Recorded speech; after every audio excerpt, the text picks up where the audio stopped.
एक बात तो सच है कि आपने कभी अमेरिका से बड़ा दोगलापन किसी और का देखा नहीं होगा। सबसे बड़ा दोगलापन अमेरिका अपना दिखा रहा है। एक और तो अमेरिका के विदेश मंत्री एंटनी ब्लिंकन गाजा पे जो युद्ध चल रहा है उसको युद्ध विराम की कोशिश कर रहे हैं, सीज फायर करवाने की कोशिश कर रहे हैं। लेकिन वहीं अमेरिका दूसरी तरफ जंगी हथियार भेज रहा है, मिसाइलें भेज रहा है।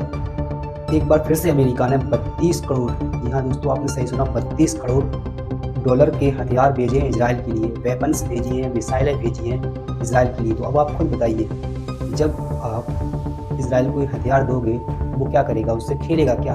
वो जो कर रहा है वही करेगा ना, जो गाजा के अंदर बच्चों को मार रहा है, लगातार हमले कर रहा है, बर्बादी कर रहा है, नरसंहार कर रहा है, तो इसराइल तो वो करेगा ही करेगा। इसी पर यहूदियों ने, इसराइल के आम नागरिकों ने, देखो जो नेतन्याहू कर रहा है, उसकी सरकार कर रही है, IDF सेना कर रही है, वो तो ठीक है, लेकिन आम नागरिकों ने और जिनके परिवार वालों को कैदी बना लिया है हमास ने, उन लोगों ने विरोध प्रदर्शन किया और कहा कि यूरोपीय संसद से, यूरोपीय सरकार से कहा कि आप इसराइल के लिए, नेतन्याहू के लिए हथियार ना भेजें, जंगी हथियार ना भेजें, वेपन्स ना भेजें, इससे और ज़्यादा युद्ध बढ़ेगा, हमें युद्ध और नहीं बढ़ाना है, हम शांति चाहते हैं। इस प्रकार की उन्होंने बातें कही और विरोध प्रदर्शन जम के हुआ। और वहीं एक यहूदी जुएस, आप जिसको यहाँ पर देख रहे होंगे, ये है जुएस, ये कहता है कि मैं इसराइल के नरसंहार का समर्थन नहीं करता हूँ, जो गाजा पर कुछ नरसंहार कर रहा है, बच्चों को मार रहा है, उसका समर्थन नहीं करता हूँ। मैं फ़लस्तीन के साथ हूँ, फ़लस्तीन का समर्थन करता हूँ और ये फ़लस्तीन की ज़मीन है। इजरायली मीडिया, BBC मीडिया और अन्य मीडिया और ब्रिटिश गवर्नमेंट जो समर्थन कर रही है इसराइल का और जो इस नरसंहार को बढ़ावा दे रही है, मैं इसका समर्थन नहीं करता हूँ। ये लोग पूरी तरीके से गलत कर रहे हैं, इस प्रकार की एक यहूदी ने खुद कहा। और एक बार फिर से WHO के प्रमुख एडेनोम टेड्रोस ने उन लोगों के मुंह पर तमाचा मारने वाली बात कही है। अपनी बात को दोहराते हुए उन्होंने फिर से कहा कि आखिर कौन है वो लोग, कौन है वो जिन्होंने गाजा की एक साथ 5 अस्पताल पर हमला किया, जिसमें 177 से ज़्यादा लोग घायल हुए, 8 लोगों की मृत्यु हुई और हॉस्पिटल्स के कैंसर विभाग भी पूरी तरीके से बर्बाद हो गए। उन्होंने फिर से अपनी बात को दोहराया और कहा कि जल्द से जल्द गाजा के अंदर सीज फायर होना चाहिए। और वहीं UN ने भी अपना बयान जारी करते हुए कहा कि हम और अधिक प्रयास कर रहे हैं कि जल्द से जल्द गाजा के अंदर सीज फायर हो जाए। गाजा के अंदर जो नरसंहार हो रहा है उसको खत्म करने के लिए, युद्ध विराम करने के लिए सख्त जरूरत अब आ पड़ी है। तो हम और अधिक प्रयास कर रहे हैं कि जल्द से जल्द ये युद्ध विराम हो जाए। आप वीडियो में देखिए। We try to do more, we try to do everything we can, and yesterday I think the Secretary General has been extremely vocal to reiterate his appeal for the protection of civilians, hospitals, UN facilities, shelters and schools, and our colleagues are working day and night to try and improve the situation of the civilians in Gaza. I think we... और वहीं London के British सांसद के एक मुस्लिम नेता इमरान हुसैन ने अपनी party को छोड़ दिया है।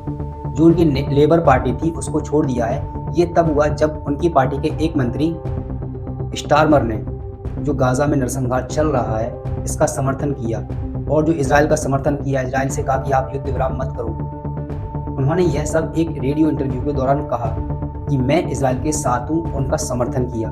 तब इमरान हुसैन ने अपनी पार्टी को छोड़ दिया, उन्होंने तुरंत इस्तीफा दे दिया। और वो कहते हैं कि जो मेरी धारणाएं हैं, जो मेरे विचार हैं, मेरे साथी की धारणाएं और विचार बिल्कुल पूरी तरीके से अलग हैं, इसी कारण से मैं अपनी पार्टी छोड़ रहा हूं। और आप ये देख रहे हैं, ये है रशीदा तलीब, ये है अमेरिकी कांग्रेस की एक सदस्य है रशीदा तलीब। ये एक वाहिद, एक हिम्मत वाली औरत है जो अमेरिकी सदन में लगातार फ़लस्तीनी और इसराइल बहस के दौरान फ़लस्तीन के समर्थन में और मानवता के समर्थन में बोलती है। इस बार भी अमेरिकी सदन में वो बयान दे रही थी, फ़लस्तीन के लोगों के लिए बोल रही थी, उनके समर्थन में बोल रही थी।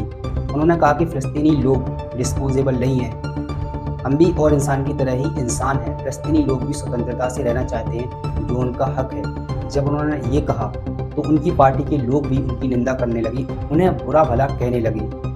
आप ये वीडियो खुद देखिए। 40 were children. But let me be clear.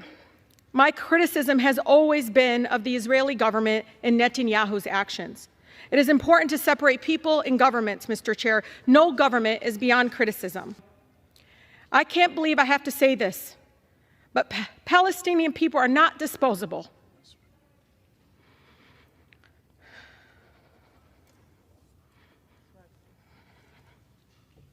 और वहीं हमास का बयान आया है, उन्होंने कहा है कि हमने इजराइल के 6 टैंकों को नष्ट कर दिया और 2 व्हीकल को नष्ट कर दिया है। आप यहाँ पर देख सकते हैं तस्वीरें, किस तरीके से अपने आप को सुपर पावर कहलाने वाला देश इजराइल, टेक्नोलॉजी में माहिर कहलाने वाला देश इजराइल के टैंक गाजा के इन मुट्ठी भर सिपाहियों के सामने कैसे पस्त हो गए हैं। अब ये सुपर पावर नाम जो अपने आप को कहता था कि हम सुपर पावर हैं, वो सब पूरी तरीके से एक्सपोज हो चुके हैं। आप ये सब तस्वीरें जो देख रहे हैं, ये तस्वीरें इस चीज़ का जिंदा सबूत हैं कि जो हक की लड़ाई लड़ते हैं उनके सामने कोई नहीं टिक पाता है। और वहीं हिजबुल्लाह ने भी कहा है कि हमने उत्तरी इजराइल में इजराइल की एक सेना की टुकड़ी पर जो पैदल थी उस पर हमला किया, जिसमें पूरी टुकड़ी को हमने पूरी तरीके से मार दिया। और उन्होंने इस चीज़ की पुष्टि भी की है। और यह व्यक्ति जो कि गाजा का है, यह चीख चीख कर कह रहा है कि बस बहुत हुआ, हम टेररिस्ट नहीं हैं, हम टेररिस्ट नहीं हैं, हम हैं सिविलियन, हमें अपनी ज़मीन से मोहब्बत है। अगर आप में इतनी हिम्मत है तो आप हमारे सामने आकर लड़ो, हमसे लड़ो। आप क्यों एयर स्ट्राइक कर रहे हो, क्यों मिसाइलें दाग रहे हो, क्यों टैंकों से हमला कर रहे हो? अगर आप इतनी हिम्मत वाले हो तो हमसे आकर सीधे लड़ो ना। इस प्रकार से ये कह रहा है, आप अभी वीडियो में खुद देखिए। And Israel wants to try to kill 6 million Palestinians for nothing. But we're still in Gaza. We not go to leave our country. 10,000 people has been killed. Why? For what? I said to Netanyahu, if you want to come to fight man to the man, I will fight you. Not to come to fight by tank, by rocket, American rocket to killing people. Come to the man. I'm fighting with you. I'm not afraid to be die. I live in Zinab. We are Palestinian. We are civilian. We love to peace from our country, from our land. और वहीं EFF के अध्यक्ष Julius मालेमा ने, जो कि ये है, इन्होंने कहा है कि अंतर्राष्ट्रीय अपराध न्यायालय बना है, उसमें कहा है, उसमें अपील की है कि आप नेतन्याहू के खिलाफ गिरफ्तारी वारंट निकालिए। नेतन्याहू जो लगातार गाजा के अंदर जेनोसाइड करवा रहा है, उसके लिए जो अपराध किया है उसके लिए गिरफ्तार का वारंट निकालिए। आज की रिपोर्ट में इतना ही। बने रहिए इंटरनेशनल अवेयरनेस के साथ। जल्दी लौटूंगा अपनी रिपोर्ट के साथ। तब तक के लिए जय हिंद।